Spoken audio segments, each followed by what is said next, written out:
Hey, honey, Yes, Barry? let's get out of here. Where are we going? Where do we always go?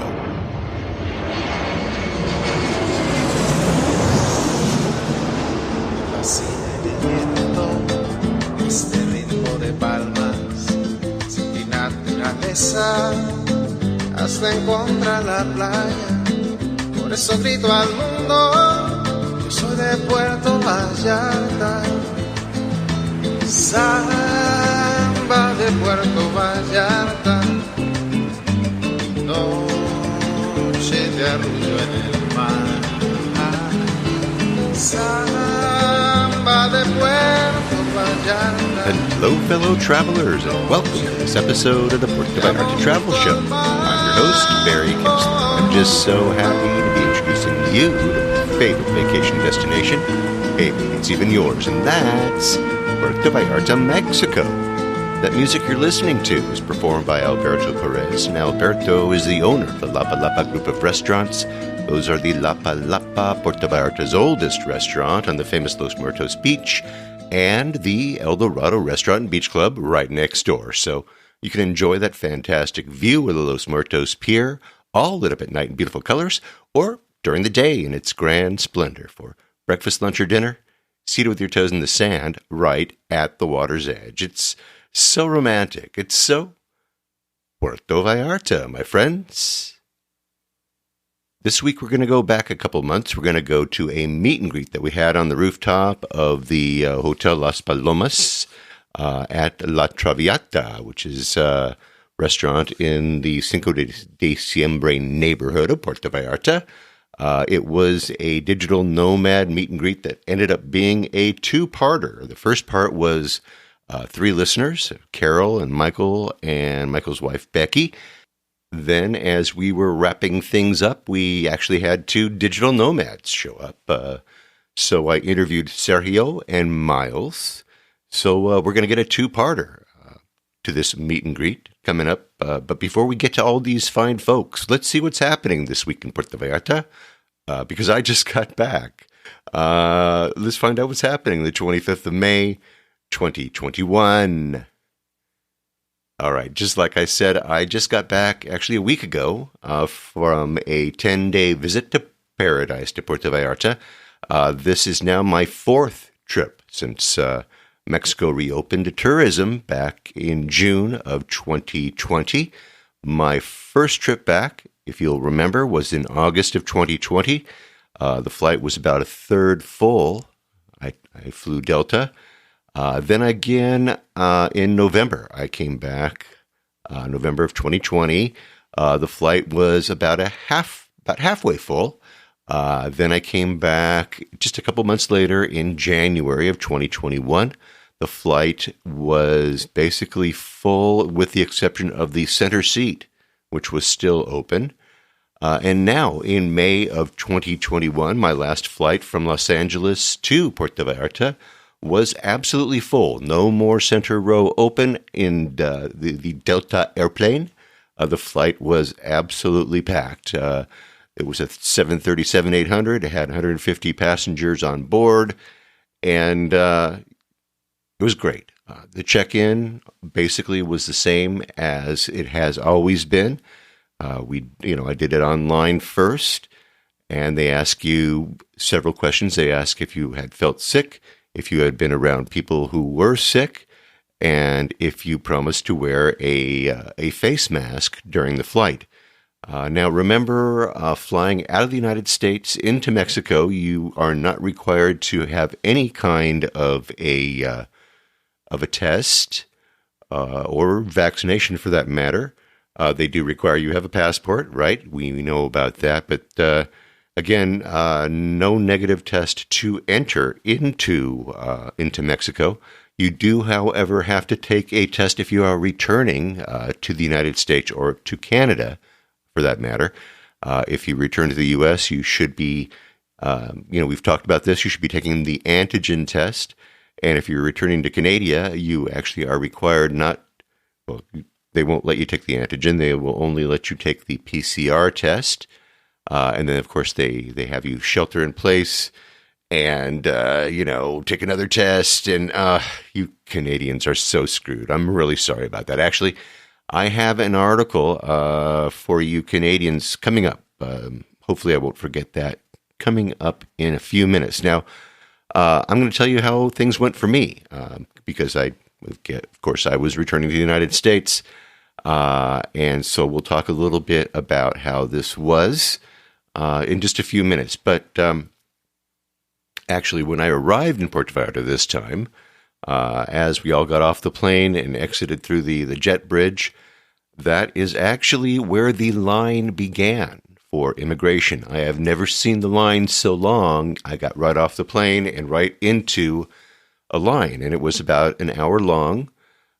We wound our way all the way through the immigration area, all the way up to the booth.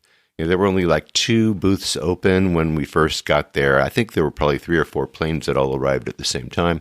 And by the time we got close to the booths, all the booths seemed to be open. So they must have been caught a little bit off guard. But at any rate, very, very long line.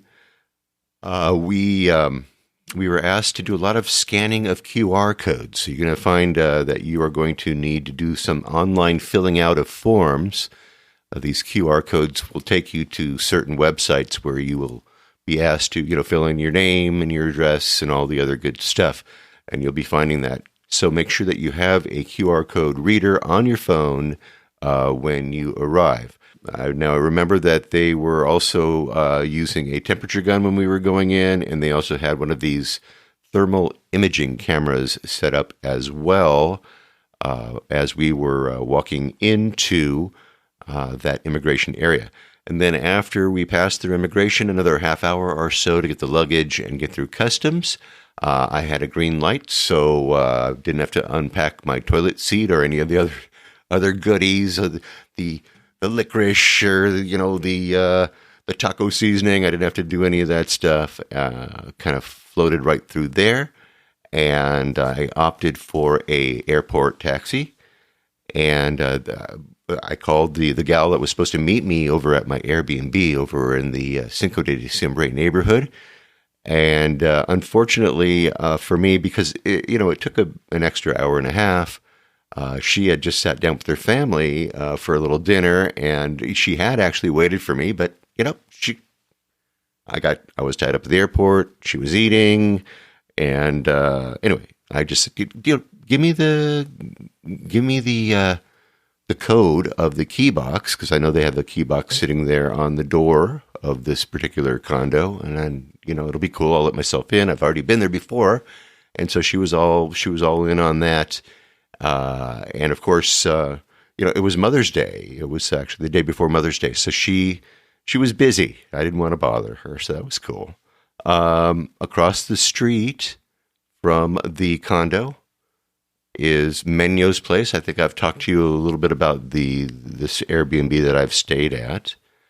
And anyway, and actually this Airbnb is just right up the street from La Traviata, which we will be going to in just a few minutes when we get to the interview. So the real sad news that I have, there's some great news, by the way, in Puerto Vallarta, but there's very sad news. Menyo passed away just a couple days before I got into town.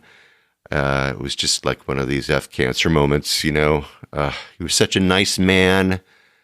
But anyway, his name lives on. His namesake lives on over at Menyo's place. And of course, it was hopping because of the Mother's Day. They had the American Mother's Day. They had the Mexican Mother's Day. And it was actually great to see all the restaurants over in Puerto Vallarta. They were very busy.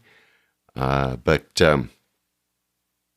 another issue with Menyo's place is that Menyo will be losing its view, its great sunset view, because they're building this 7-story building right in front of them. So, there is no such thing as a guaranteed view in Puerto Vallarta, and I think that people who own and have owned condos for many, many years have found that out. Condos pop up right in front of yours, and that happens a lot. So I mean, that doesn't mean that they can't build even higher. They might be able to build on top of the condo building that they're on right now.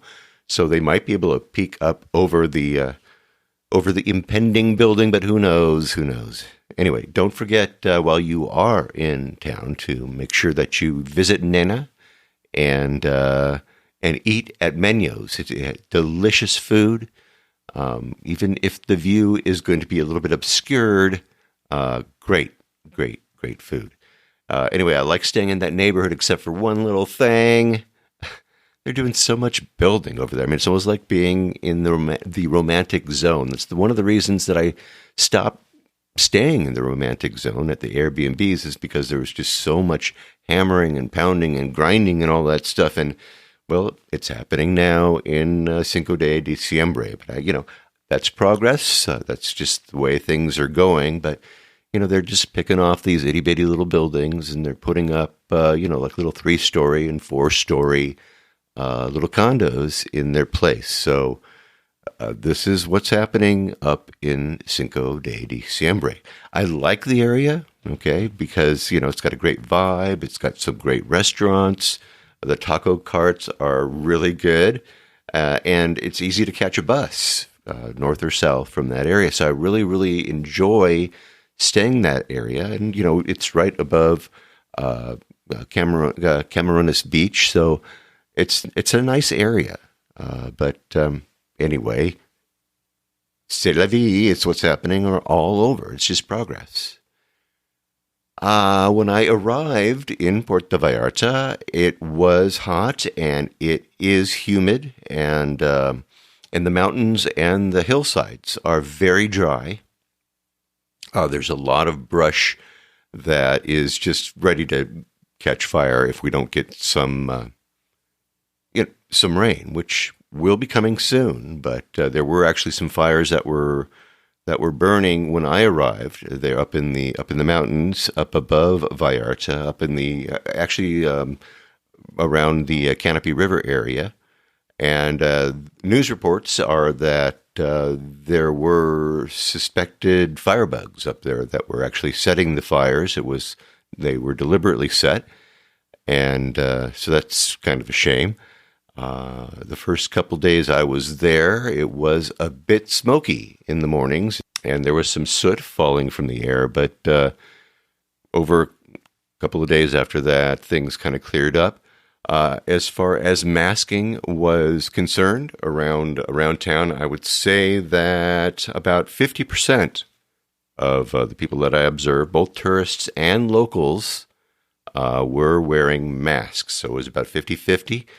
Even though it is required, they have signs all over. They want you to be wearing masks when you are outdoors. Things seem to be loosening up in Puerto Vallarta. So protocols they were being followed if you were going into restaurants, right? If you were going into stores, they were taking your temperatures. They were squirting the hand soap on you. They were requiring that you wear a mask when you enter to shop at a shop, or when you are walking into a restaurant. But once you sat down, you could take off that mask and eat and drink and be merry, because magically the Rona disappears while you're eating. Anyway, everything in Puerto Vallarta is open with just, very, very, very few restrictions. The streets, they're digging up the streets, putting in some new pipes all around. So there's a lot of street closures currently. And when I was looking for a bus, every once in a while they would change the route. So that was a little bit tough, but that is what's going on around town. So a lot of digging.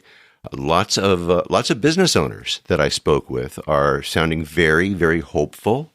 They're saying, hey, like right now, this is their high season. Before the world took a big U-turn, lots of these businesses actually around this time of year were thinking about closing or slowing down and taking some time off. But they're saying that this is their time. This is their high season because they just lost so much time in their low season. They are expecting an influx of Americans to come. lots of us have been looking forward to some well-deserved rest and relaxation. So, it's going to be hot, it's going to be humid, it's going to be rainy season, but, Mexico is one of the very few places currently where if you're an American and you are coming from the United States, you can go and you can have a good time. And like I said, many of you are finally arriving in Puerto Vallarta. Now, let me just read for you this article that I'm very, very sad for you Canadians. This is from the Vallarta Reporter online. Let me read what is going on now. The article reads, Canadian tourism will not arrive until the end of the year. Got that, you guys? Unbelievable. Here we go. Tourism in Mexico has been significantly affected by the minimal influx of the Canadian market, and Canadians are not expected to return until the end of this year because Mexico has only vaccinated 10% of its population. In contrast, the U.S. has immunized over 50% of its population. In addition to this, the main Canadian airlines, Air Canada, WestJet, Air Transat, and Sunwing, have announced that they will continue suspending flights to Mexico for 2 more months due to the increase in COVID-19 infections in Canada and the insufficient vaccination process in Mexico. Really? Okay. The Canadian tourist market is the second most important after the United States, and the influx of this market is not expected to increase until 2022. Canadian airlines have had few reservations due to the strict measures adopted by the government, which apparently are the strictest in the world. Canada requires travelers wishing to enter the country to undergo several PCR tests, a mandatory 3-day hotel quarantine at the traveler's own expense, and a 14-day quarantine in total.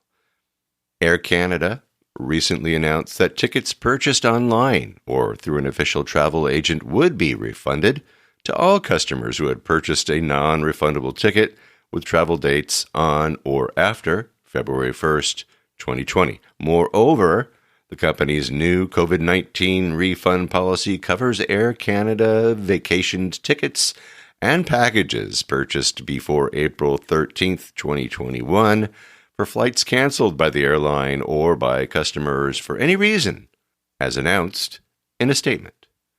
The move comes hours after the Canadian government agreed to an airline aid package of up to $5.879 billion in liquidity through the Emergency Financing Facility Program to help Air Canada cope with losses caused by COVID-19. Maybe they should say losses caused by the Canadian government. No. I'm sorry, caused by COVID-19.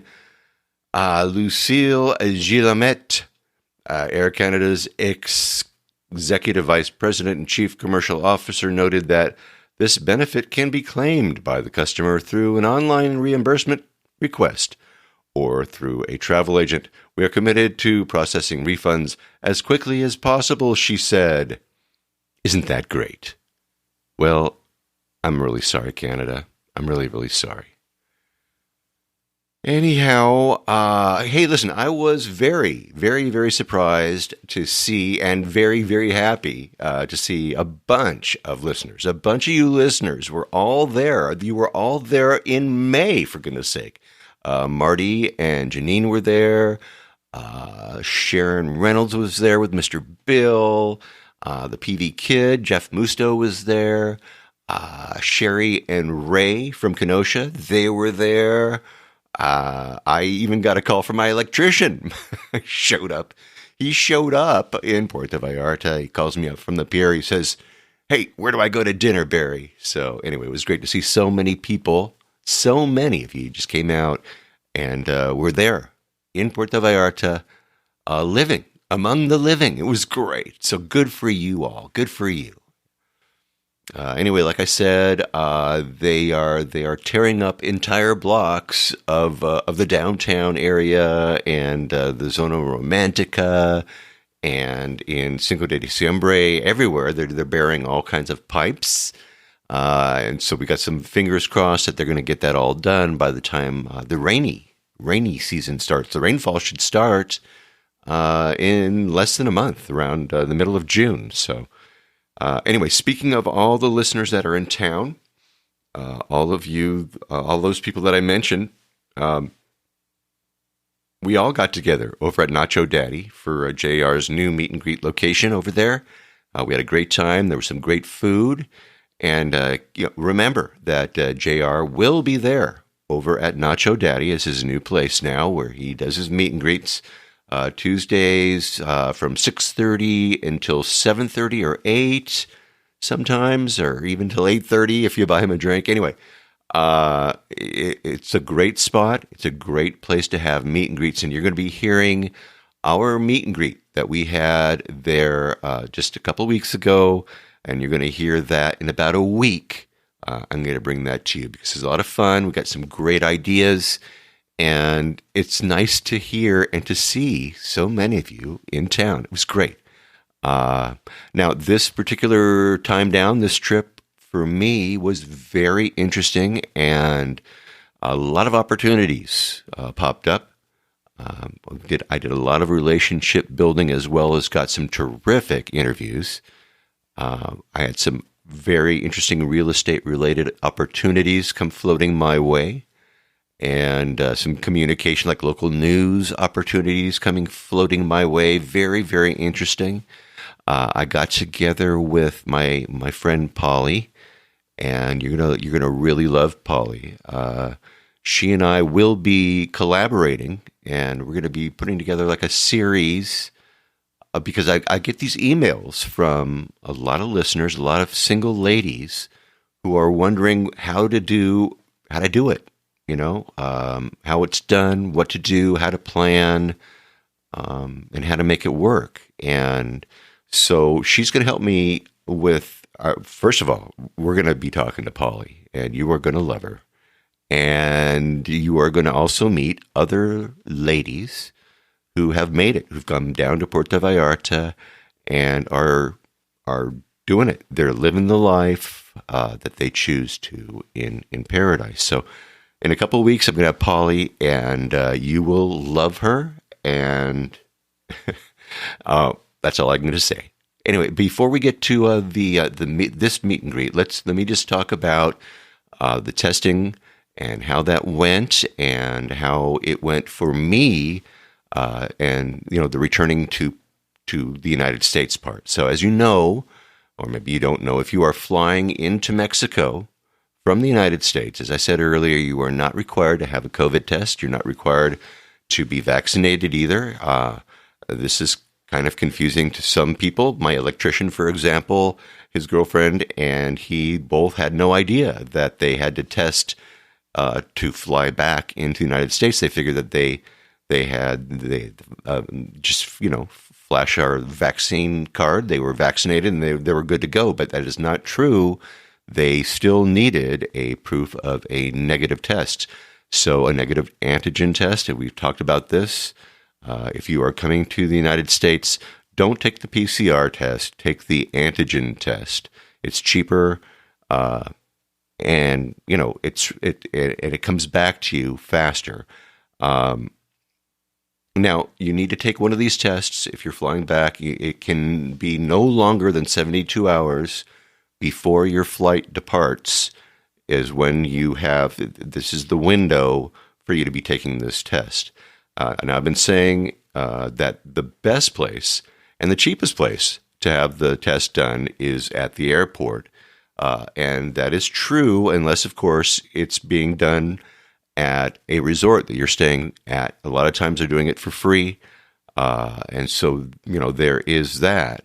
But you also, for example, the rapid test, the antigen test over at the airport costs about 450 pesos, which is $22 US. If you're Canadian, you're going to need to take the more expensive PCR test, and it takes longer. for the results, like maybe a day, I think. Anyway, I have a link to all of the test sites. I have them in the show notes. This is all put together by the Board of Tourism. So make sure if you have any questions at all, click on that link. Again, I have it in the show notes. And they have just about every place in town where they're doing testing. So check that out. As the end of the trip was coming, I needed to figure out where I was going to have the test done. I originally thought that I would go ahead and go to the airport, but then I thought, well, okay, the airport's going to be like 450 pesos, and then if I had to take a cab to the airport, that's another like 300 round trip pesos. So it sounded like maybe I could get it done in town, cheaper, and there were places like the hospital, the CMQ hospital. But they told me when I went in there, they said, no, you can't just walk in. You need an appointment. And they didn't have appointments for just a couple of days, until a couple of days. So I said, no, I can't do that. So I figured I would just go ahead and go to the airport. I'd go late in the evening. The day before, I was getting ready to go.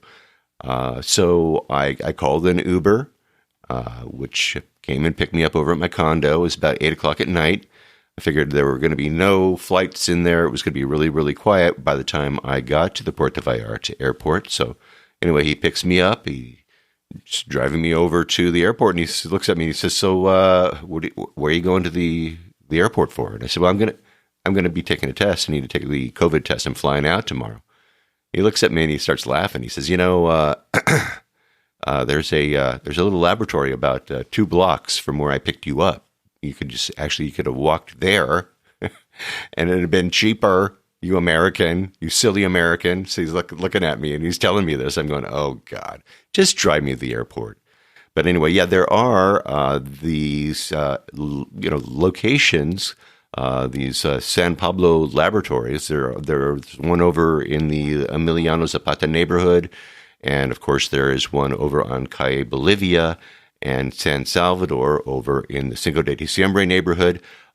Both of those labs, $30 US. So, in the end, that's cheaper because you save that 350 pesos to get yourself over to the airport.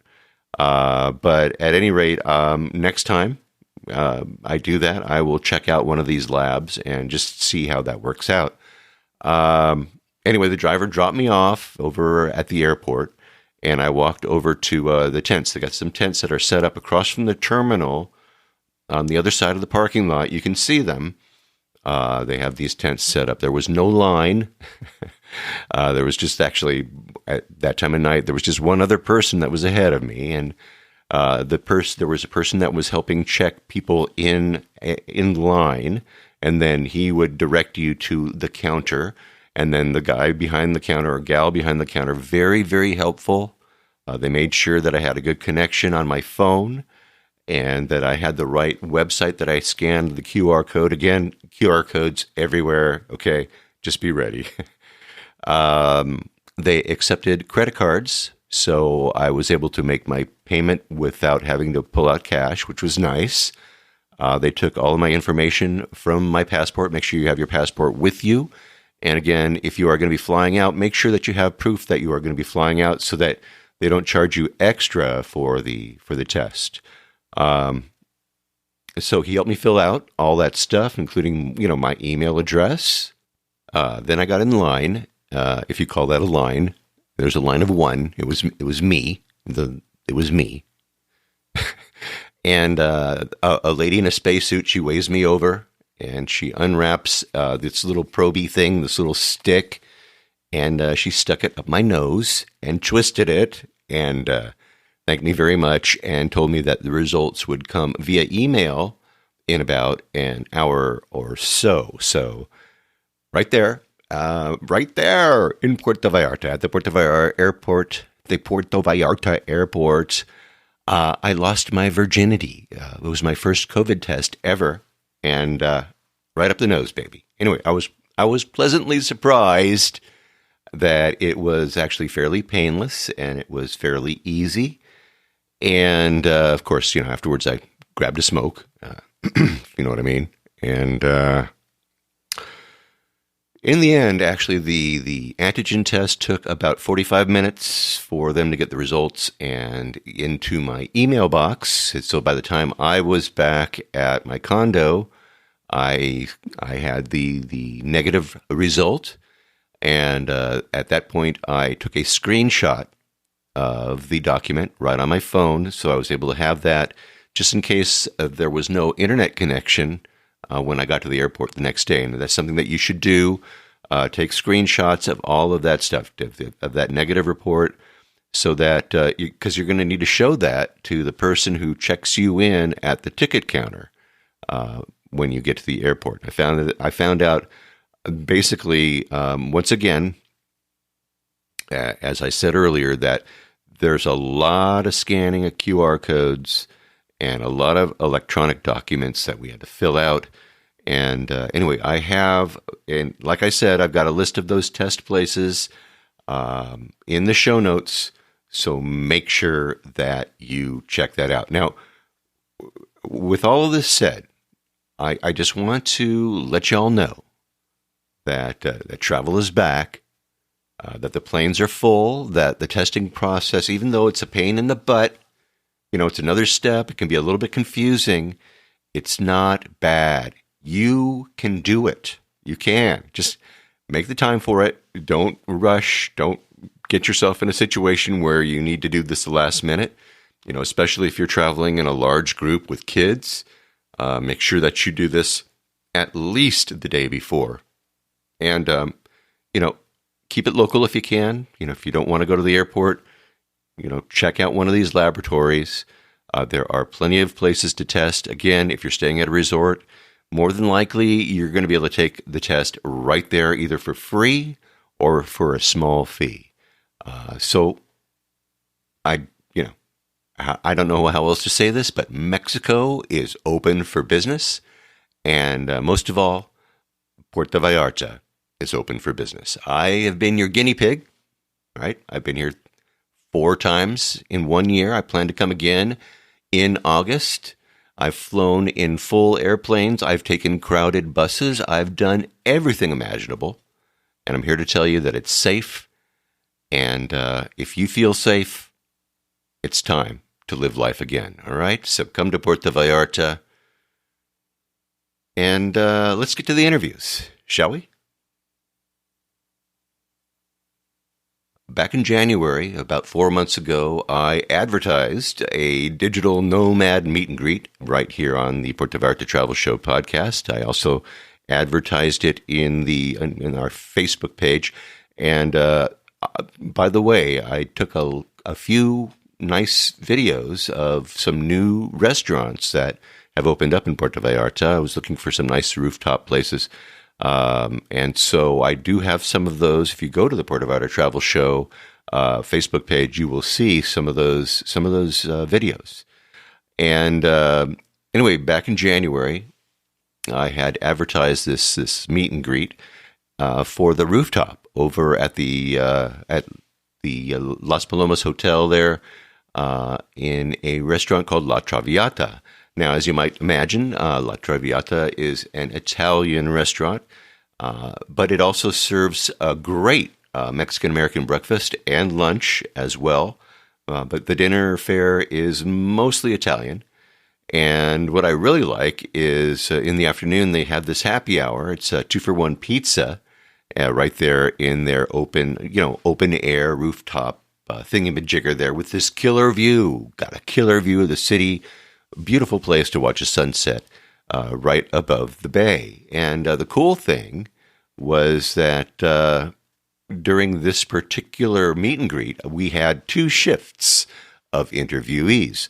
The first shift were listeners. They were listeners to the podcast. Carol from Canada was there. Michael and Becky from Colorado were there. And so we talked. And just as we were wrapping things up, we had 2 digital nomads actually show up, Miles and Sergio. So I'm going to run these interviews one after another. We're going to start with our listeners, and then we're going to go ahead and move to the digital nomads. So let's go right now to the rooftop restaurant La Traviata on top of the Hotel Las Palomas on Calle Honduras in the Cinco de Diciembre neighborhood of Puerto Vallarta. Let's meet listeners Carol, Michael, and Becky, and nomads Sergio and Miles in Puerto Vallarta, Mexico. So here we are today, and we are on the rooftop of La Traviata and on Honduras, Calle Honduras, and we have a meet and greet here today, and we have actually 3 listeners. And I'm so excited to have Michael here, and I have Becky, and I have Carol. And Michael and Becky are married, and Carol is married too, but she didn't come with her husband, so that's okay, right? So let's start. I'm going to start with Carol. Carol, tell us a little bit about yourself. Where are you from, and what was your path that led you to Puerto Vallarta? Hi, my name is Carol, and I'm from Vancouver, BC. And I have been coming to Mexico since I was in my early 20s, always to resort areas, and now I'm in my early 60s. So I did the math the other day. That's more than 40 years coming to Mexico. And in earlier years when we were raising kids and working full-time, it really meant that we could only come for short periods of time. So we were amongst those who would pile onto a bus and be taken to a resort and barely leave those quarters at the end of the week. And it served its purpose, but in recent years we've really valued more independent travel. So we started coming to Puerto Vallarta a little bit more a few years ago, and a chance meeting with some people on the street who just bought a condo led us to buy a condo of our own when they invited us up to their premises. And we said, oh, okay. And so since then, we've been spending a lot more time here. I hope that they made a commission on that. They did not. Oh, they didn't? The clever New Yorker who reeled us in said they haven't even bought me a cup of coffee. I can't believe it. Oh, my gosh. All right, so you've been coming here since when? When did you start? Oh, I've been here many years. But I would say in 2016, we really came down for the first time as really independent travelers. And we went to Yelapa for a week, and then we stayed in Old Town for a week. And we loved it so much that we came back again in 2017. And that's when we met the aforementioned New Yorkers and bought the condo here. Okay, so, and that was in Amapas? No, right in Old Town, right on Basilio Badillo. Oh, no way. We met them at the Licks Ice Cream Parlor because they had dogs that reminded us of ours. Uh-huh. And we had not been looking. But then we just looked at the general location of the place and the value relative to the expensive real estate city that we're from, and we said, we're going to go for it. And also a realtor showed us a spreadsheet that could have been fraudulent, but we took his word for it, showing how much you can earn in full season. And we looked at each other and said, we won't be staying here in full season. We're going out to the neighborhoods. So that's what we did. And then in 2018, I retired from my university faculty job. So we do a combination of staying in our condo and traveling up and down the bay. Wow. All right. We'll be talking about your traveling up and down the bay because this is going to be very interesting. Michael, how long have you been coming to Puerto Vallarta? Oh boy, probably only about 5 years, Barry. How long? Where are you from? Denver, Colorado. Denver, Colorado. Before I started coming to Puerto Vallarta, I was kind of a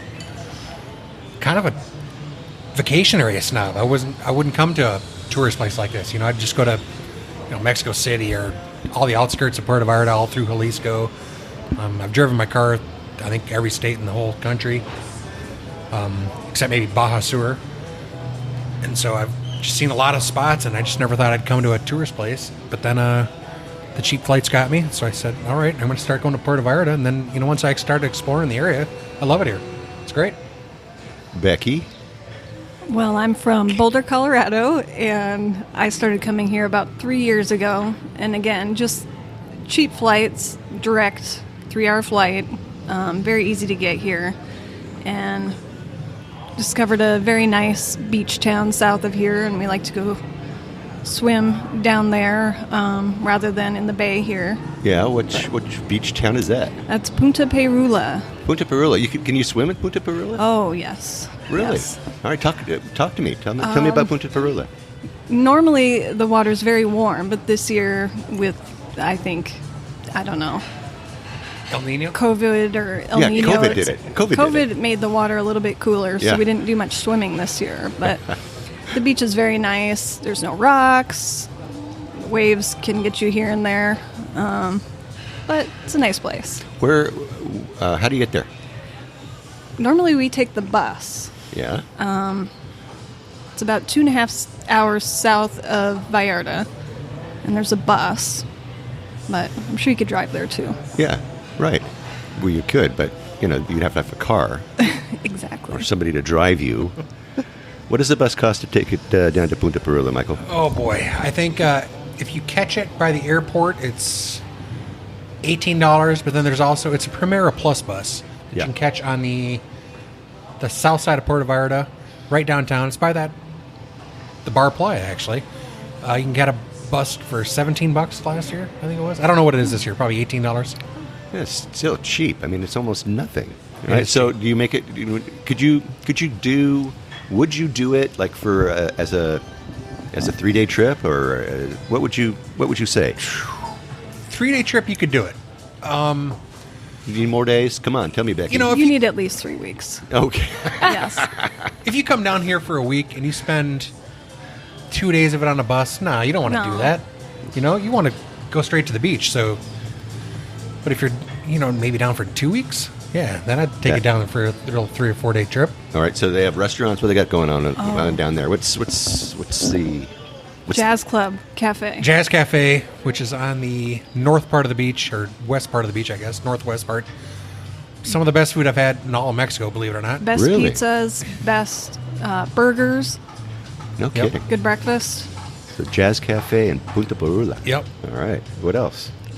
Any others, or do you just go there every day? No, we try a few other places, but There's it a kind couple of goes taco stands. downhill a little bit after that. Yeah. A few of the street taco stands are all right. Some of the other restaurants, not so great. Right. They don't have the Loma Vallarta Hanna. touch, or what?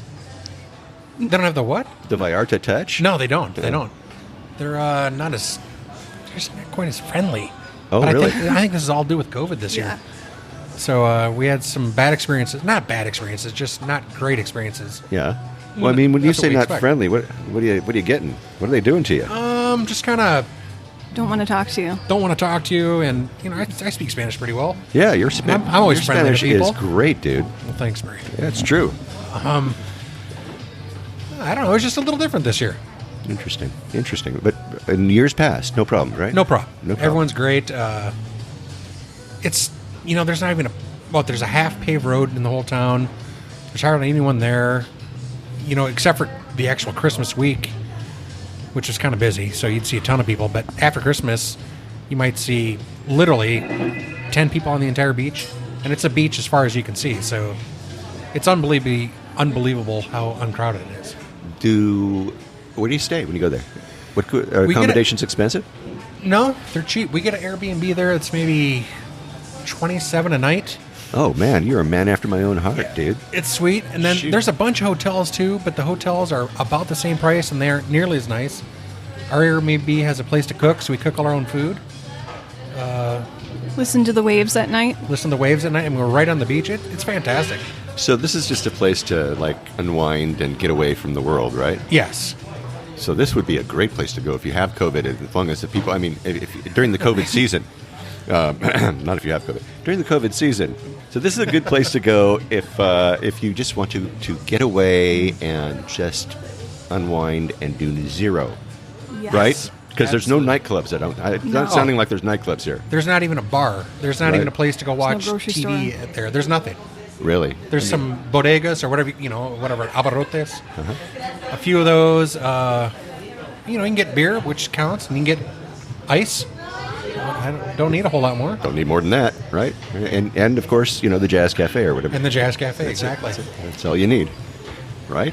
All right, fantastic. All right, so everybody's taking notes. I'll have these places in the show notes. You can find them at www.puertovallartatravelshow.com, of course, because that's where they'll be for this blog, for the meet and greet on top of the La Traviata. So, Carol, you said you were doing some traveling. You do some traveling. Now, you do something kind of interesting. You have these condos in town that you rent out. You don't live in them. And you rent them out, and then you go out and you go start living in other places. Is that what happens? You find your own Airbnbs to go sit in, right? Right. Sleep in and whatever. We arrive in early November. This year it was more like November 15th because we had a lot of flight reschedules. But we arrive here, we spend a few weeks in our condo, and the closer we get to Christmas, we're making our plans to go somewhere else. And we've been doing this for a couple of years now, and in the early times of doing it, we probably moved around a little bit too much. We'd spend a week here and a week there and jump over there and jump over there, and it just got to be a little bit too much. So now we're going for a few weeks at a time in different locations. But obviously we're doing this in that we're wanting to make some money from renting our place during high season. So we're not going to luxury properties somewhere right on the waterfront. We're shopping around the bay for various different places to stay. And so we've stayed as far south as Yelapa and as far north as San Pancho, and lots of different spots in between. We probably have more that we could even explore. And we typically do Airbnbs. We have a couple of small dogs, and so that limits us as far as even hotels sometimes don't want you to have your pets or whatever. And so we've been pretty fortunate that we've been able to find places that would accept us with our dogs. Nice, yeah. So of the places from Yelapa to San Pancho, what's your favorite?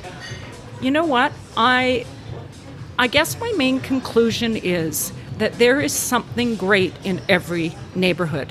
Even sometimes you think you're in a neighborhood that looks a little too manicured for your taste, like I felt that way about the marina. We went there for a week over Christmas, and we were staying in a very simple quarters in a huge mansion, but a simple quarters up a minuscule spiral staircase. And we just found we love the peace and quiet of the area. So I think that no matter where you are, there is something to find there. And so I really can't settle on one particular place. We loved Versailles because of all the up-and-coming food destinations there. And we had this amazing little house in there that was sort of a walled compound owned by an Alaska fisherman who retired down here, and his wife passed away. He married a Mexican woman. And they're pointing at me. They've probably stayed at the same That's place. where we're at right now. Oh, anyway, they're in this walled compound. Wow. The tortilla factories across That's the road. exactly it. Yes. Squeak, Look squeak, at squeak, this. Look at squeak. this. But anyway, you get to meet these different people, and you get to experience it all. So I can't settle on one place. So how was the bed? Okay. Now, the bed is going to vary. We were in the little cottage-like quarters at the very entrance to the property. There's another upstairs That's where quarters.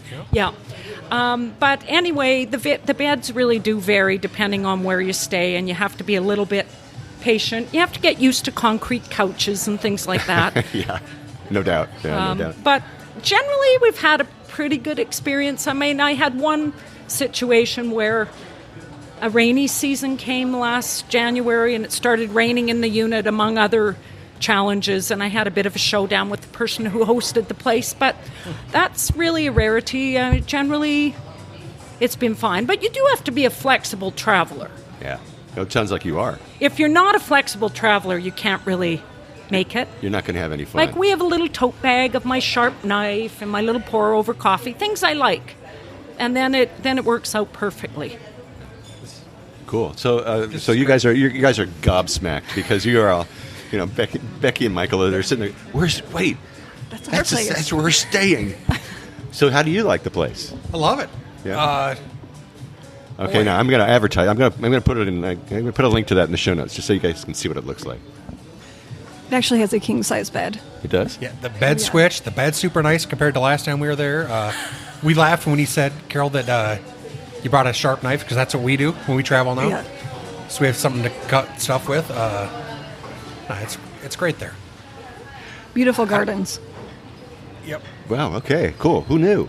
Who knew? Yeah. And We do. Yeah. all three of you do. For goodness sake. Okay. All right. This is excellent. So Michael, you're here in Vallarta, but you've also stayed in other places around here, haven't you? Yes. So tell us a little bit about the places you've stayed. We're talking all of Mexico, right?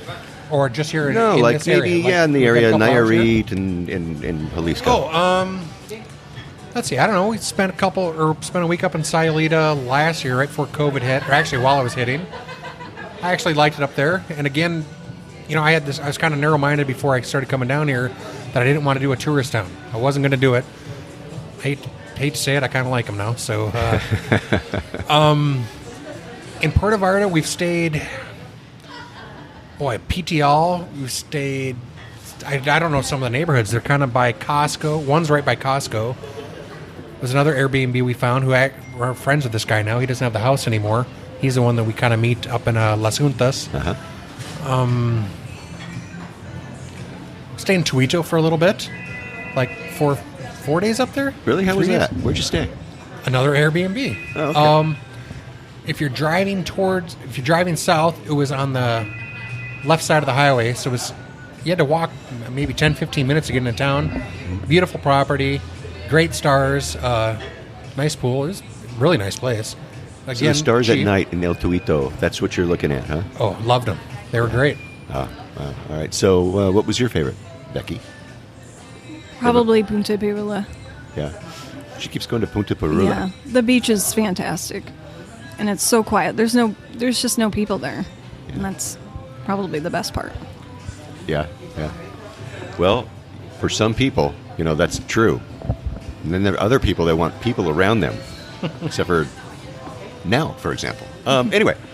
All right. So let's do a little bonus rounding here, just for fun. Let's talk a little bit about your favorite restaurants. So, Carol, I'm going to start with you. Give me your favorite breakfast, lunch, and dinner places. Okay. For breakfast, again, I resisted this for a long time. Didn't like the name. Serrano's Meat House, which is right on the Tile Park. Phenomenal menu. They have wonderful breakfast bagels. You can also get Mexican food there. And just a perfect location. The breezes come in from the ocean, and it's a couple of minutes walk from our condo, but we would love it even if it wasn't right there. So that's a place we've discovered for breakfast. And you can sit outside. And it's outside, well covered. I've got very white skin. I'm Canadian, and the sun doesn't beat on you there. It feels like home when we go there. So we discovered that last year, although people had told us about it for quite a while. Uh-huh. And then lunch is usually a simple affair out on the street, El Cunado Taco down by the pier.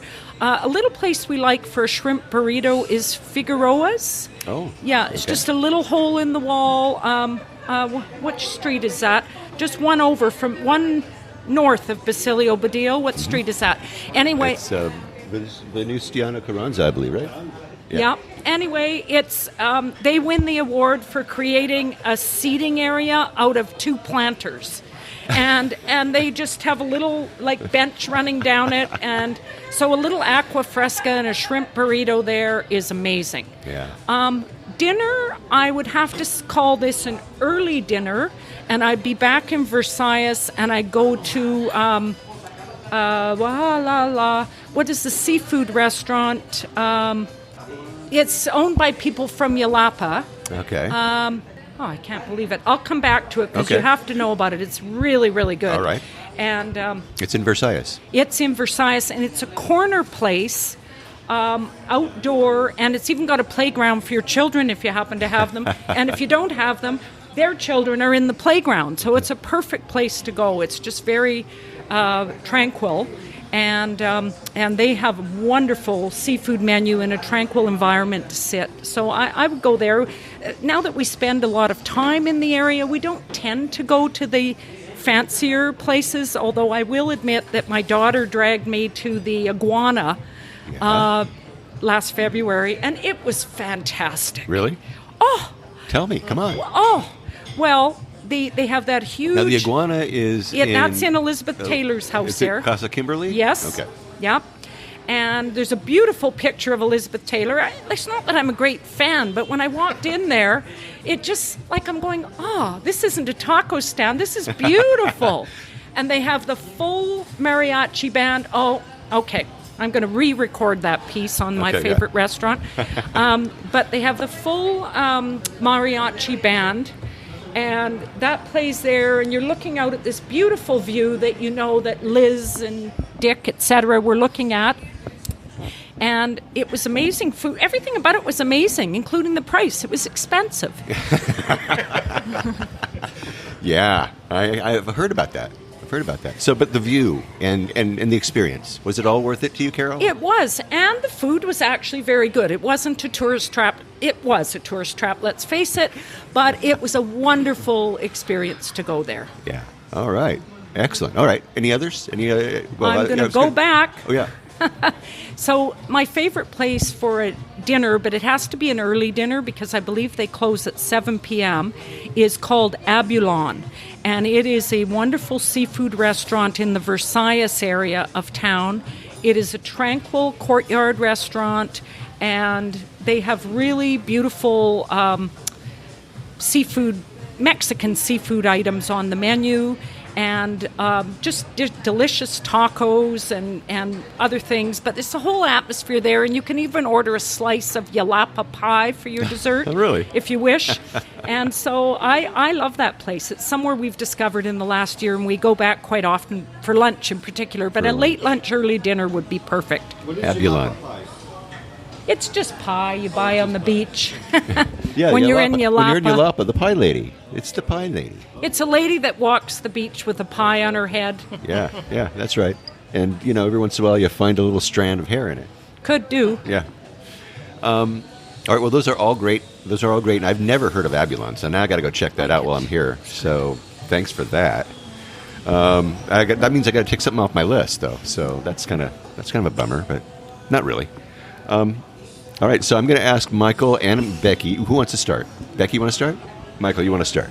I'm scared to death. I thought this question was going to come. Here's the deal. We don't really know the names of the places we go to. Yeah. We pretty much, if we're staying there, we'll walk within 2 blocks of there. We'll look for a place that's kind of crowded, or any people at all, and we'll stop, and 100 times out of 100, we get great food. So you just don't even know the names of them. You just walk in. No, they're just little, they might have little 5 tables there, and we'll eat there. Last 2 nights it's been pozole. Yeah. Gosh darn it, I don't know the names of any of them. Do you, sweetie? No. We cook at home a lot. We cook at home a lot. Yeah. We're too cheap. That's okay.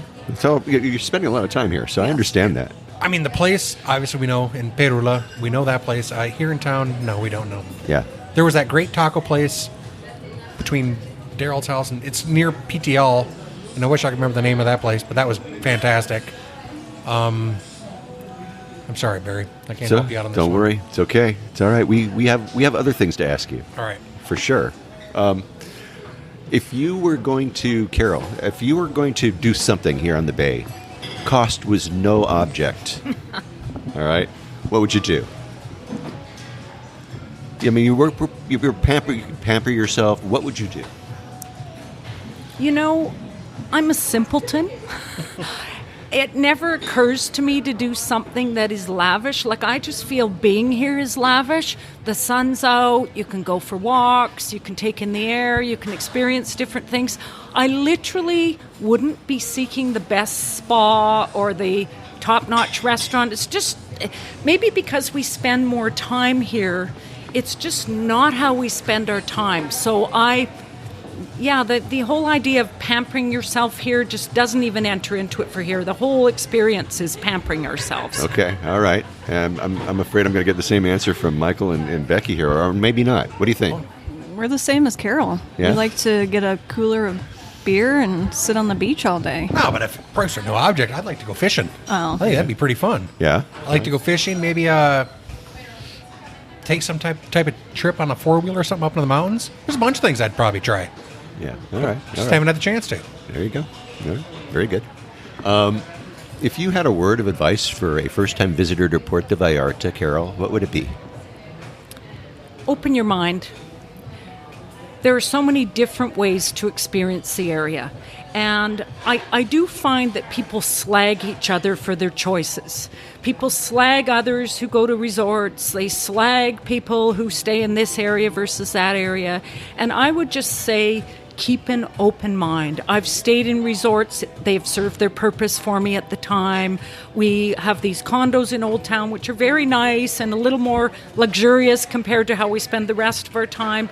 But getting out to the neighborhoods is wonderful too. And so it can't really be painted with one brush. And I just encourage people to get out and explore. And I do think that the best way to explore is to get into the different neighborhoods and see what's out there. Yeah, excellent. Michael? Boy, I would say without question, speak, even if you only know 30 words of Spanish, speak it. Try your best. You'll always learn a little bit more by speaking with other people. People appreciate when you speak their language. Like I said, even if it's rudimentary, and you might only say, hey, ¿dónde está el baño? Or, something simple. Can I have a beer? I'll look at you and say, all right, I'll help you out. And it's just great. It's fantastic because people in this town really want to help you. And I can say that almost across the board. I haven't met any ill-tempered people here. People are fantastic here. And so if you speak a little Spanish, I think you're going to do great with it. Yeah. Becky? I would say don't be afraid to try the taco stands. Just walk around the neighborhoods. Don't be afraid. Try different things. We like the smaller area and not necessarily the fancy stuff. Yeah. So, yeah, and your dollar will go a whole lot further when you start discovering places like that. How about words of warning? Got any words of warning for first-time visitors, Carol? I would say just not to do anything that you wouldn't not do at home, like getting out on the streets in the middle of the night is probably not a great idea. Or I'm so unknowledgeable about all of this because our lights are out at a pretty early hour. Uh-oh. And we have literally never had an issue. One time I had an issue where I had to walk the dog at 3 a.m. in Old Town. Really? Oh, yeah. And I took the dog out and was walking along the rim of the tile park there. Uh-huh. And a voice in English called out, "Can I pet your dog?" And I'm walking along with 2 little fluff balls. And I shouted back, "He bites." And the guy just kept sitting there. So he was probably just intoxicated or something. I'm out on that street in pajamas sometimes at 2 a.m. walking the dogs. People are minding their own business. I'm sure you have. People are just out on the streets minding their own business. They're having their vacation. I'm not usually too worried, but you do have to take the usual precautions that you would take at home. Yes. And how about you, Michael? Got any words of advice? Word of warning for me. I really don't have any. I've never felt ever even slightly scared here, and that includes. Granted, I go to bed a little early like Carol does, but never had a problem walking anywhere. 9. Probably the most or the only problem thing I'd be slightly scared of is sometimes the waves out on the beach can kind of come in kind of hard on you. They look small, and then you get out there, and the next thing you know, you got a 4-footer, and the water gets deep quickly, and that's probably about it. So be careful, especially if you're not used to ocean swimming. That's probably what I'd do. That's right. Becky? Just don't stop in the shark tank. And that's it. That is excellent. Exactly right. All right, so it looks like we're getting ready to close this up. I want to ask each of you if there's is there anything you want to add? Is there anything that you maybe we didn't talk about that maybe you wanted to let our listeners know or fill them in on? It's probably obvious from our conversation, but this is a really textured city and community. It's got a lot of different layers to it. And I do wonder for people that just beam in on a cruise ship, remember those? Whether they actually have that experience of the texture of the city and the number of different layers that it has, and the fact that it's such a fusion city that it's okay to order your tortilla soup that comes with garlic bread because this is the kind of city it is. And I love that about it. Excellent. Well, anything else to add, you guys? Point. haven't got an extra point, Barry. Okay, well, that's all right. Sorry. Becky, Carol anything? covered it. I think so. You're very well spoken. Yeah. Yes, these people from universities, they do that, every once in a while. Well, I want to thank all of you for coming and coming to this meet and greet. I mean, when I have listeners come to meet and greets, it just makes my heart swell. I have to tell you, I'm so happy to have you all here and to have you sharing your experiences at Puerto Vallarta with my listeners. And, well, I just want to say thank you. Thank you, Michael. Thank you, you. Carol. Barry, it was great Thank to come Becky. see you. We've been looking forward to this seriously for over a year. Oh, yeah. We love you, Barry. Oh, I love you. I love you all. And thank you. Thank you so much for being on. And man, next time we come to Paradise, maybe we'll be all together again. Do it again.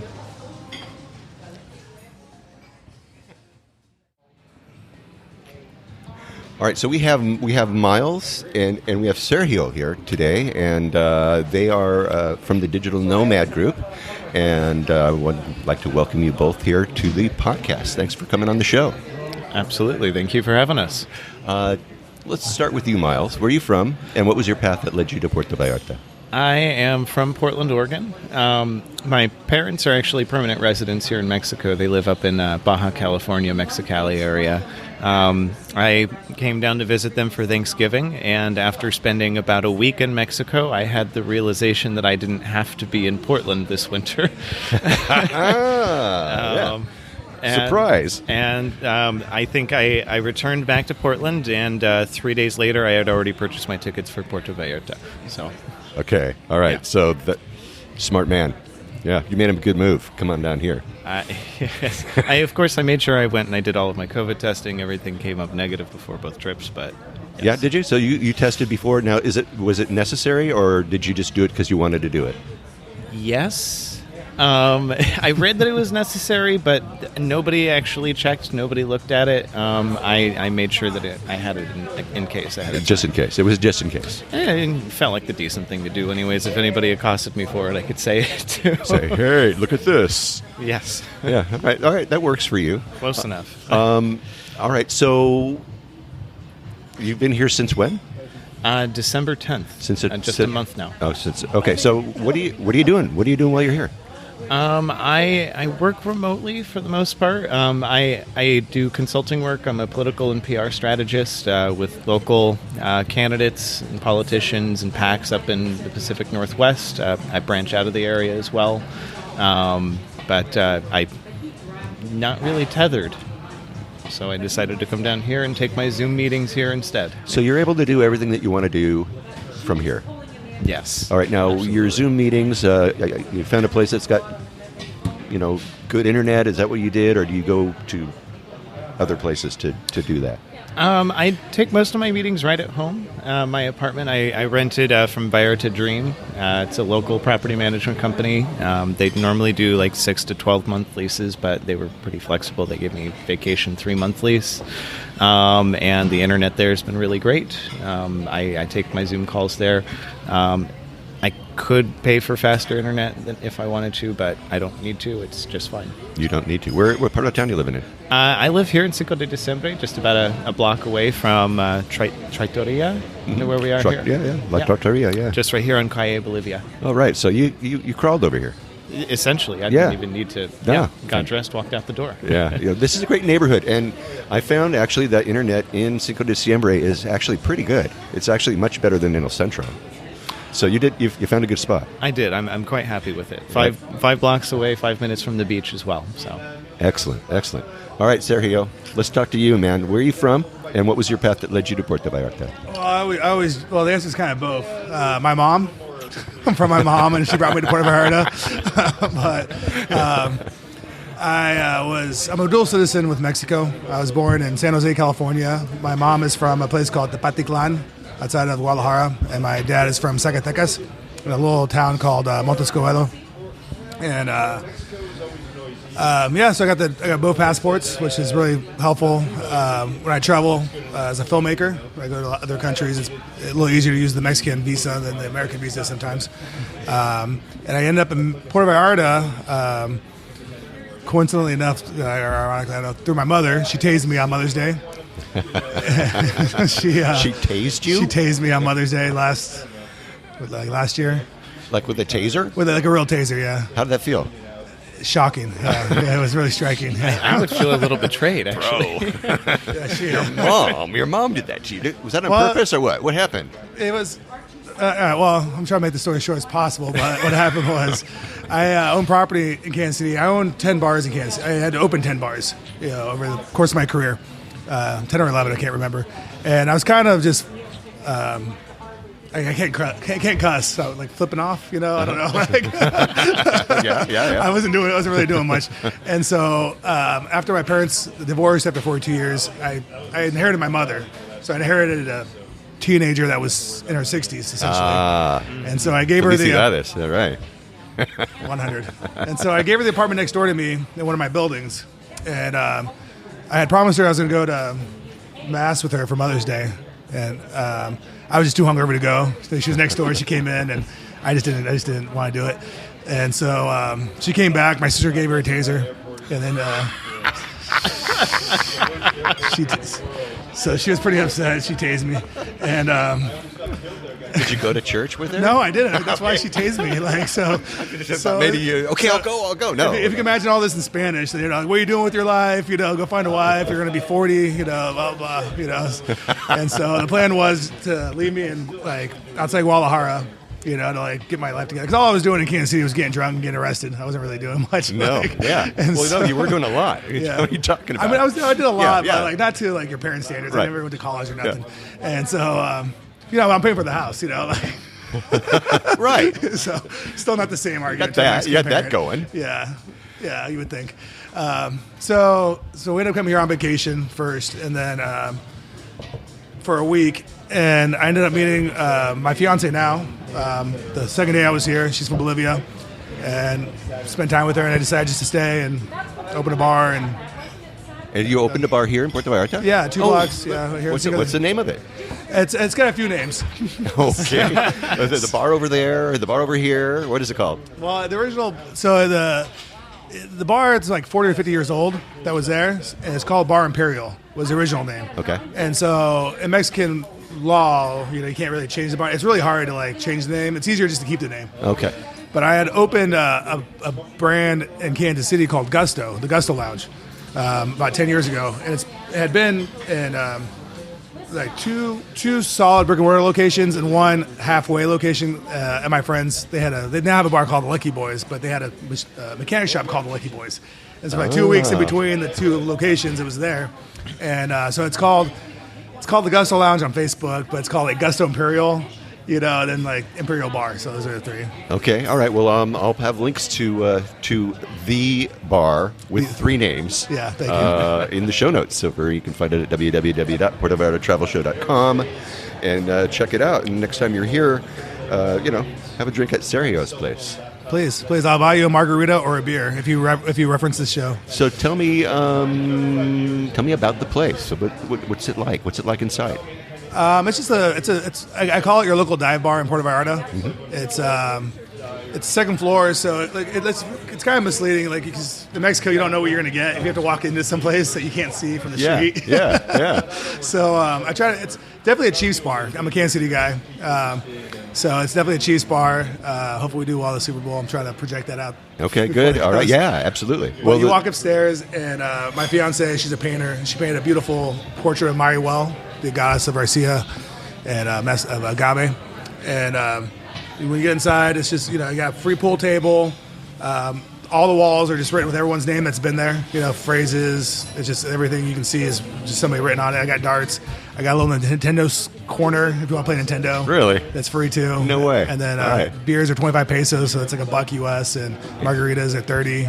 House drinks are 30. It's probably the cheapest bar in Puerto Vallarta. Yeah, no kidding. All right, everybody, take note. Okay, it's upstairs. Does it have any kind of a view? What's going on there? Or is it there's a little. It's a half wall to the patio. And the patio is probably the smallest patio. I mean, it's really long, but it's super skinny, so it's a little awkward when you're trying to pass people. But we'll make it work. Yeah, it's all right. People can imagine enough drinks. People can imagine a view. It's 2 blocks from the beach, so if you lean far enough over the street, you can kind of see it. At the very least, you can just see the nonsense on the street. So how long have you been running that bar? I opened it. It'll be a year at the end of this month, and then we shut down for 5 months because of COVID. Yeah. And then we reopened in September. So I don't know. So a year, I guess. Yeah. All right. Well, yeah. Break. I know. Yeah. It's like it's the lost year. It's what Yeah. it is. It's kind of that's how that went. All right. So Miles, you've been here only since December. Mm-hmm. So have you had a chance to hit restaurants around here? Absolutely. Actually, I've been here to this restaurant a couple of times now. I like Italian food. I've been to Meño's, Pepe's, all of the gringo favorites, of course. I've gone through all of the taco trucks around my local area. Got a favorite? Who's your favorite taqueria? Yeah, I can't. It's unfortunate. I can never remember her name. Give a vague description of the location. It's a little old lady. She's right next to Cafe Calmate. Okay. And I just love her tacos. She was the first place I went on my very first night here in Vallarta. Yeah. It's just been comfortable, and her tacos have always been good. All right. Well, I'll go down there. I'll take a picture of her taco stand. I'll have those in the show notes too, so you guys can find her. Excellent. Yeah. Any other places? Any place that's blown your socks off? There's lots. I went on a tour. My first weekend here up to the tequila distillery here in town. Oh, yeah. They had a really excellent restaurant there. I definitely blew my socks off. I would definitely suggest, if you get the chance, take a tequila tour, something like that, a history tour of downtown. It wasn't just for the tequila distillery. I'm really interested in the history, especially of why the city came to be. We got all that in that as well. So good, excellent, yeah. All right, Sergio. Barry. I know you got your favorite bar, but maybe you could tell me some of your favorite breakfast, lunch, and dinner places. You got some of those? Yeah, I do. Try to think for breakfast. I'm not really a breakfast guy because I get up at I go to bed at 6 a.m. most nights. So yeah, okay. Well, forget breakfast for Sergio. Okay. But like late night places after the bar closes is still kind of some people's breakfasts. Yeah. There's a little taco stand. I'm not even sure if it has a name, but it's right on Columbia and San Salvador. They make jokes that it's cat and dog meat because it's only 6 pesos a taco. It's 30 cents a taco, but they're so good. It's right on the corner from my bar. Somebody literally just told me that about that taco stand last night. So I just learned that. They're like, it's the dog meat taco stand. I'm like, really? Really? No, it's not. Dog meat tastes a whole lot better than Yeah, it is. Shh. I mean, I'm not trying to culturally shame any other country that eats dogs or cats, but I'm saying it's not. So there's that, and then there's Jaime's Tacos, which is really good. They do volcanes, and they do quesadillas. And then for lunch, I like Tia Nana's, which is another. It's been here since 78, 79. It's a seafood place.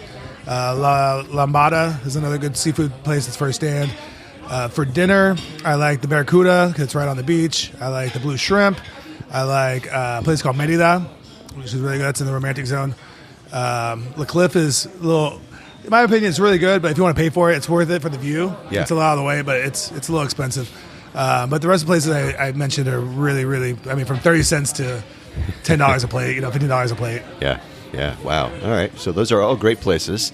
And, as you know, I try to list all those in the show notes. So, check them out. You know where to find them. Miles, you haven't been here long enough to ask this question, but I'm gonna ask Sergio this question, and that is, if you had a day to go somewhere, just a day off, and come back the same day, where would you go? There's a few places. I like San Sebastian. If you've been up there, it's up in the mountains. It was founded by the Swiss, so it looks like a little Swiss village. It's an old mining town. Yalapa is always a great choice. The great thing about Yalapa is that there's no laws there, technically. It's a ejido. You know that history at all? Yeah. It's just there's no central government, no police or anything. But it's beautiful. You have waterfalls. Those are pretty much my two. Sal Olita, San Pancho are great, but they're just a little touristic for me. Okay. Yeah, or to stay in bed since I live here, really. Yeah, right? Yeah. When I get a day off, I stay in bed. And why not, What if you had 3 days off? Where would you go if you had 3 days to burn? Tepatitlan, probably. Or Guadalajara. No, it's in Guadalajara. Yeah, it's outside. It's about an hour outside Guadalajara. Okay. So you would take the Premier Plus or the Vallarta Plus bus. It's about $30 round trip. You take that. They have TVs and movies and like business class seating. You know, you sneak a pint of whiskey in. You know, a vape pen if you're into that. You know, you just sit there and watch your movie, pass out, wake up. You're there 4 hours, and it's another hour bus to Tepa. But Tepa is just like. It's an amazing town. You know, it has my family history, which is I love, but it's also an old settled German French town. You know, so it's like everyone looks just like you guys. Honestly, like if you go over there, like people would just assume you spoke Spanish. Yeah, Miles and I look milquetoast. In case you wanted to know what we look like. No, but that's what everyone in the town looks. No, honestly, I know. Because it's a very Napoleon III, who's like the least of the Napoleons, you know, like in his whole thing here. That's why he was the third. You know? Yeah, I think it was like a nephew too. Like it was even like, but anyways, that was his whole war in Mexico. Yeah. That's where the settlement was. Yeah. All right. So when you go there, you probably stay with family, right? Yeah, my uncle has a house. He doesn't live there. He lives in Texas, but he has a house there. Okay, but if someone were to go there and visit, do they have Airbnbs? Do they have Airbnbs. Stuff like that? And there's what do they have to do when they go there? They have Airbnbs. They have there's definitely hotels just off the plaza. You know? I mean, you're looking at. I mean, it's Mexico. You know, like $20 a night. You know, for a nice place off the plaza. Oh, not bad. It's not a super touristic place, you know, but it has a lot of culturalness that should be appreciated by more tourists. Not to ruin it or anything, but like it's a really cool we're about town. ready to ruin it. What are you talking about? Yeah. Yes, it's all done, man. It's all over. It's all over now. Yeah. You know, I mean, if you're people gonna have people looking like us going up there. No, but you're already there. Oh yeah, we belong there. Yeah, you're already there. That's right. But like, if you went there to literally appreciate something that was off the beaten track, you know, and not feel like you stood out because you're American, you know, I mean, that would be the town to go to. So you're thinking that's a safe town too? Yeah, it's a very safe town. Yeah. Okay. All right. That's excellent. All right. No one has ever talked about that place ever on my show. Well, in 4 years. Yeah, you win. Thanks. You win the prize, star. All right. If you had a word of advice for a first-time visitor to Puerto Vallarta, Miles, hi, what would it be? Oh, you're asking me? Okay. Yeah. Oh, well, I know I was ignoring you for a long time. Sorry. No, you're fine. Let's see. I thought you were using me as an example because it was my first time. But yeah. I wanted the advice. Let's see. First time advice. Yeah, I mean, you know, you've run across a couple of things here that you could advise people about. First word of advice, first time, especially if it's your first time in Mexico or any country where you're not used to salesmen, that we don't quite have the same sales culture in the United States anymore, but there will be a lot of people pushing timeshares, rides, taxis at you. Have your ride figured out, ideally before you arrive at the airport. Get to where you need to go and ignore all the noise. There will be plenty of it. Absolutely, yeah. I mean, I've had people chase me through the airport like that. Yeah. Of course, they thought I was Bill Murray. I can see that. I know. That's I can funny. see that. That was pretty funny. Yeah. Sergio, what kind of word of advice would you give to a first-time visitor? Well, first off, like I wouldn't, I don't want anybody to be anxious or scared to travel to Mexico. That's be the first thing. Just kind of let that go. I mean, compared to major cities in the U.S., I mean, it's literally nothing exists here. You know, especially Puerto Vallarta. You know, I'm not speaking for all of Mexico, but if you're coming here particularly, just understand that like if you're going to get a taxi from the airport, you're going to pay probably about 3 times as much as you should. So you're going to have to walk out of the airport, make a left, follow it around the building, go across the land bridge, and then get an Uber. And that's going to be your safest bet. When it comes to staying, make sure you have a budget. I wouldn't recommend all-inclusive hotels. People love to do that stuff. And not to take away work from any of the people working there or anything like that, but that's not how to see Puerto Vallarta. You know, the way to see Puerto Vallarta is either get a good deal on Airbnb, travel with friends, ideally, you know, to share the cost. For anybody that's looking to live long-term on a budget, places like Hostel Vallarta have rooms for $100 a month, private rooms, with everything included, Wi-Fi, for $100 a month. Wow, you no way, really? Yeah, for $100, you have to pay a $100 deposit, well, 2,000 pesos, deposit, and then 2,000 pesos a month. But that is a private room, shared bathroom, shared kitchen, so there's no excuse for anybody not have, work for an extra week, put in the after hours, and you can take off a month and live for $100 and live on 30-cent tacos, Yeah. Because I work more with I got plenty of friends with money, but I work a lot with artists and musicians and stuff like that. And I want to encourage them more to come here because here is a really good center for a lot of artists, and I want to be able to open it up to people who don't think they could travel. And I have a business that does that called the Reverse Coyote. Really? So even if you're a felon or if you don't have a passport, I can get you in and out of Mexico legally. No freaking way. Yeah. Dude, all right. Well, give me that information too, so that we can It's on have that, Facebook. and we'll have that in the show notes too. Now that's pretty cool. Thank you. You're welcome. So other than your bar, do you have any crazy little hole in the wall places that you've ever walked into and just gone, whoa, this is amazing? I mean, yeah, but they're mostly whorehouses and strip clubs. All right then. Yeah, and there's another show for that. We'll be talking to you about that on another episode. Okay, it'll be a bonus episode, Sergio. I'm not like pretend, but I've gone to them with friends and stuff. It's, no, it's just for fun. Yeah, it's just for fun. Yeah. I've taken my fiance with me. Oh yeah, sure, of course you have. Yeah. But I mean, the whorehouse and strip club are the same thing. They are. Mexico, they are exactly. You have to get that right. It's a different culture than America, so not to shame any people in America. It's not the same. Here in Mexico, it's actually it's a combo job, and like I said, that's for another show. And I just flew in from Portland, and we have more strip clubs than any other city in the world per capita. So no judgment from me. What's the clown one? The circus one? I don't know the circus one. They have a circus strip club? It's a circus-themed strip club in Portland. They all have different themes. It's a big thing in Portland. Jimbo's Clown Room. Jimbo's, oh, God. That's right. But it's a big deal, and everybody goes out. It's Jimbo's like a family. It's not a family event, but husbands and fiancés and people like that, well, they'll go out as couples. That's 100% true. When I went to Portland, I was surprised by that. Every bar was a strip club. Oh, wow. See, look at that. And you guys thought that all they do is riot in Portland. So this is maybe that's why they do. I don't know. Maybe they... Sexual tension from not getting enough attention from all the strippers. Not quite sure. I'm gonna try to think of a good hole in the wall place. I got one.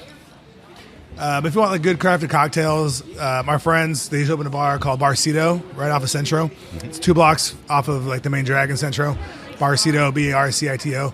And they do really, really, really good cocktail drinks. Okay. It's a small space, and they do some live music and some live shows, but it's a really you definitely have to kind of find it. Okay, yeah, you got to look for it. It just doesn't show up. And Babel Bar on the Quali Island. They're gone. Oh, is it? Yeah, they're gone. I was trying to buy that from them last year. Yeah.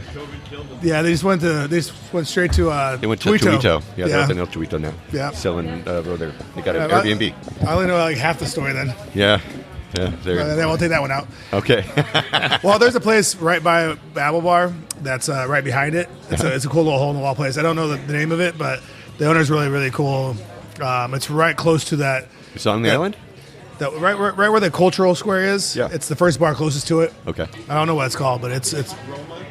Cafe Roma? Yeah, maybe Cafe Roma. Cafe Roma. Yeah, live music upstairs. No, Cafe Roma. No. That's No, this is on the island. On the island. This is on the island. It's right across the walk from Babel, and then it's right behind the bathrooms.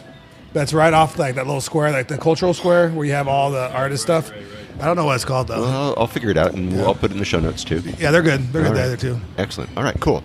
Do you have any words of warning for a first-time visitor to Puerto Vallarta, Sergio? Strip clubs and whorehouses. Be careful.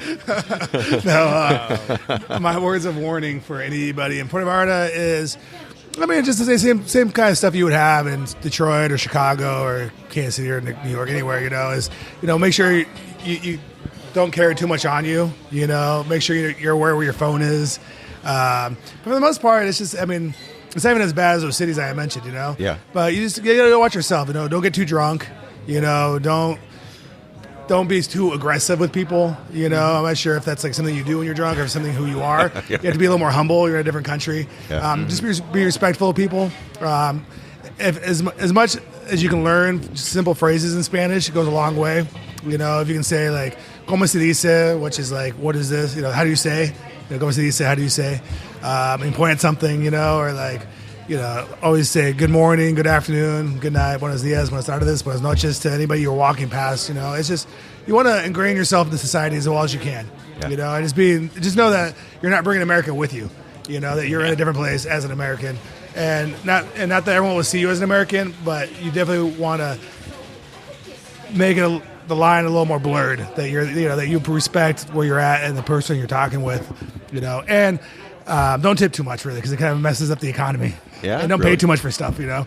So right. just be aware, like here, like people pay we pay 15-20% in the States. It's pretty common. Here it's 10% is pretty much the given, and then 15 is like if it's good, and anything more than that, just know that, you know, make sure you have a real relationship with the person that you're giving the extra money to. You know what I mean?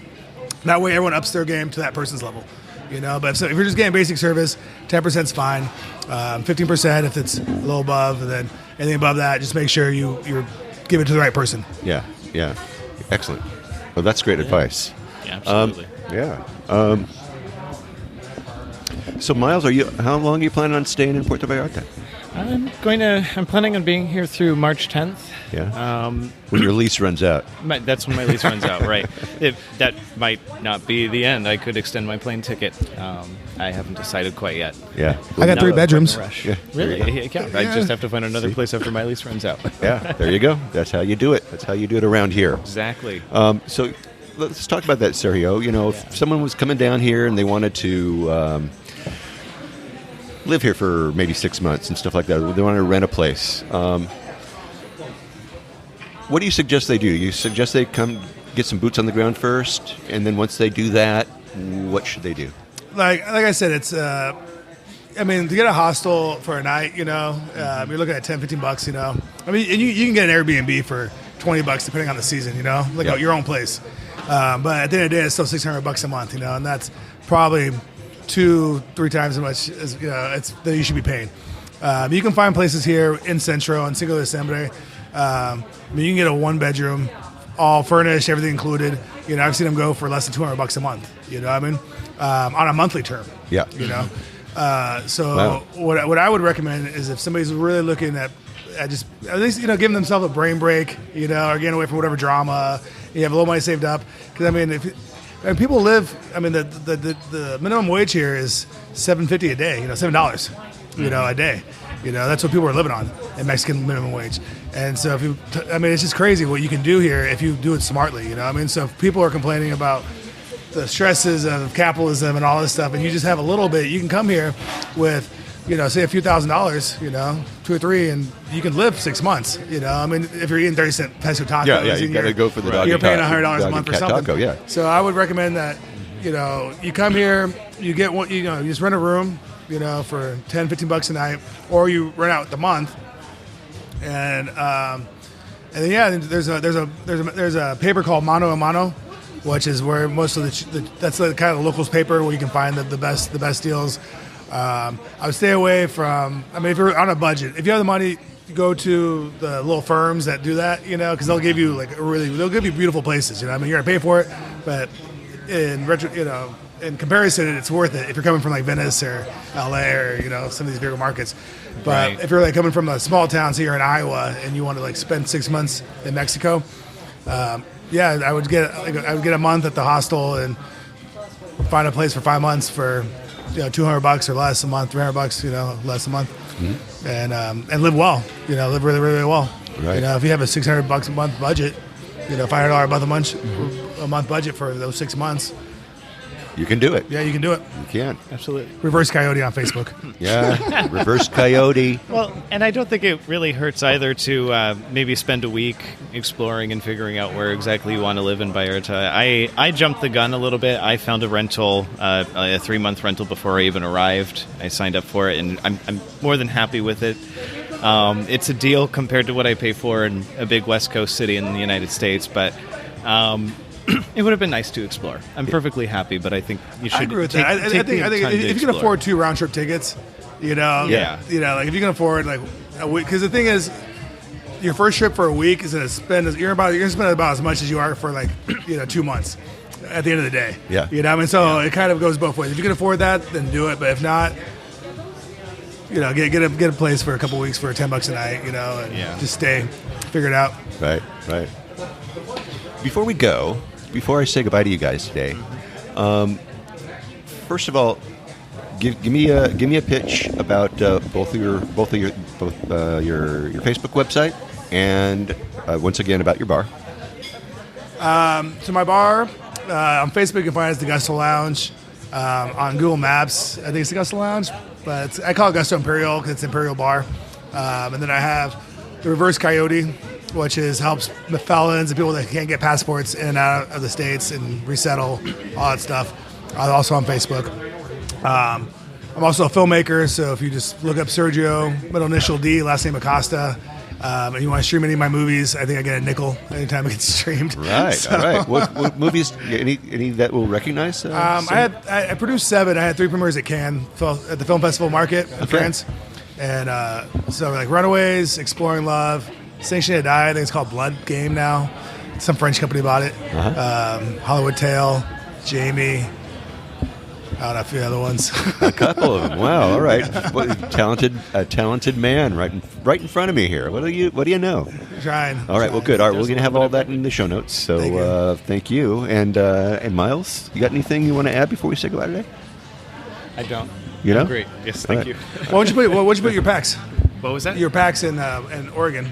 My PAX? The PAX you're working on. Oh, well, we're still kind of in the process of naming them. Okay, you're still working on it. Fundraising for them, yes. All right. But we're specifically working on charter reform for the city of Portland, changing its government structure. So Okay. it's very boring, nerdy government stuff if you want to learn about it. Email me. My website is cascadingstrategies.com. Okay. Excellent. All right. Very good. Cascade Strategy. Cascadingstrategies.com. Cascading strategies. I like it a lot. Yeah. Yeah, that's very good. All right. Well, anything else to add, Sergio? You got anything else you want to add? Come on down. To me, I feel like as somebody that came from America, that we have more freedoms in Mexico than we do in America right now, and I hope that changes. I know that the political discourse is really weird, and we've lost friends and family that were close to us because of this election year. But like in Mexico, we can all be American. Yes, we I can. agree with that. Thank God for that. And I want to thank you guys for coming and Thank you for having us. joining me and making this digital nomad meet and greet actually work. I mean, you were the only 2 nomads that showed up, for goodness sake. Calling you out, Richard. Well, I do have my friend Matt was supposed to come as well, but I don't know. Oh, that's okay. Too late. All right. So, Too late for Matt. So it's literally a digital no man. is that right? That's a nomad. No man. No man. No man. I'm trying to make a pun. I'm a little There's drunk now. 2 of us. So no, I'm kidding. All right. Yeah, but there'll be no men. But there's 2 men, but no man. No man. No man. Oh, you I can guys. just All right. find We're going to have some more beer. Miles, Sergio, thanks for coming on the show today. Thank I you. really Thank appreciate you. it. Appreciate it. All right. Thanks, you guys. Thank you so much. I have pictures of all of our guests, and you can find them, of course, in the show notes at www.puertovallartatravelshow.com. Michael and Becky sent me some really excellent pictures of Punta Perula, so you want to check those out. It is beautiful. You will see how beautiful it is, but one restaurant, really? I don't know. Anyway, it looks really pretty. I might go there even though there's just one restaurant, but yeah, and I'm kicking myself because I really should have pushed a little bit harder. Sergio was talking about this reverse coyote deal, anyway, I'm going to see if I can find his Facebook page for the reverse coyote thing, so you can look it up and see what that's all about. Maybe next time I'm in Puerto Vallarta, I'll look him up and ask him what's going on with that. Anyway, in a week or so, I'm going to have the meet and greet that we just had over at JR's new location. We talked about that earlier over at Nacho Daddy. And, of course, you're going to be hearing from a lot of our old friends.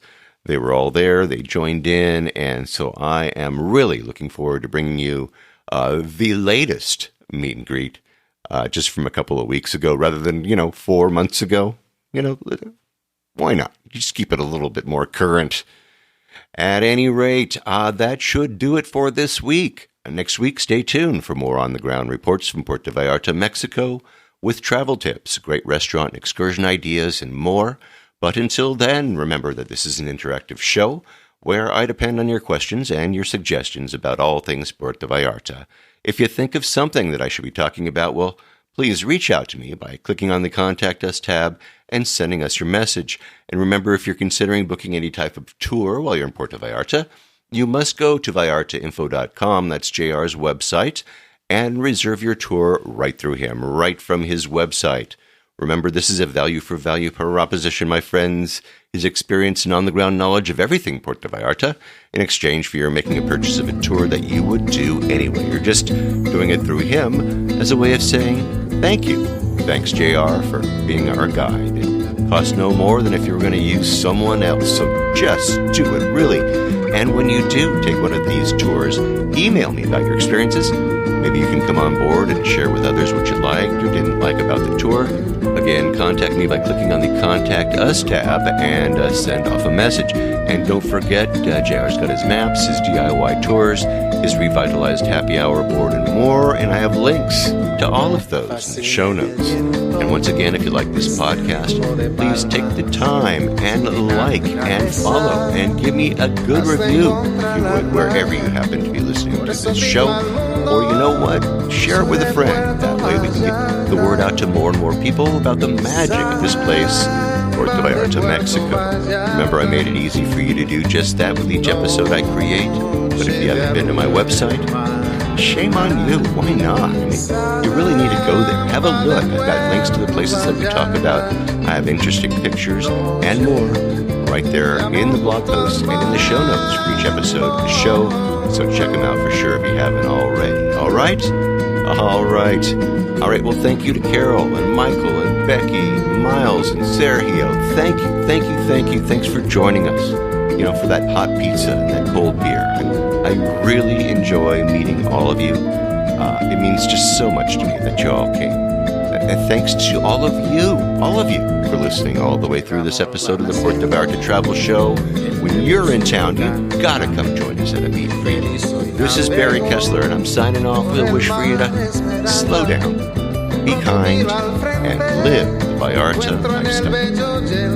Nos vemos, amigos. De Puerto Vallarta, noche de arrullo en el mar,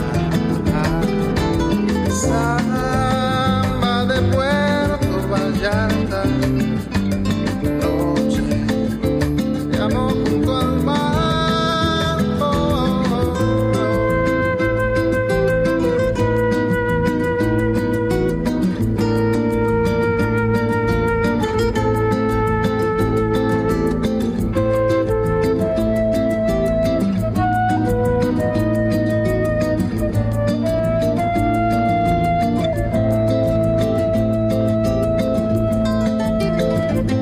Solo camino eterno por la playa, me encuentro junto al río cuando todo está en calma.